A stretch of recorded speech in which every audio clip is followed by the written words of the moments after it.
देखु +2 board exam result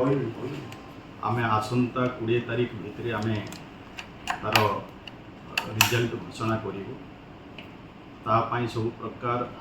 प्रस्तुत सरी प्राय 20 तारीख 12:30 घंटे भितर रिजल्ट प्रकाश पाइब एवं आमर प्राय ए आर्ट्स हो कॉमर्स हो साइंस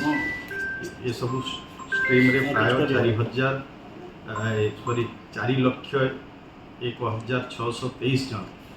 परीक्षार्थी परीक्षा देते से भाग्य निर्धारण आसंता 20 तारीख रे हम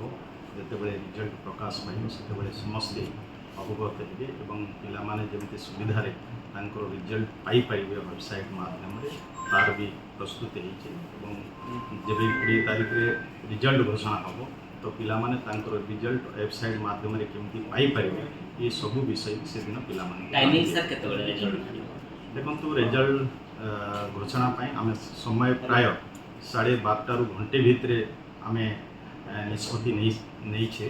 12:30 घंटे भितर निश्चय आम रिजल्ट घोषणा कर समस्त पिला से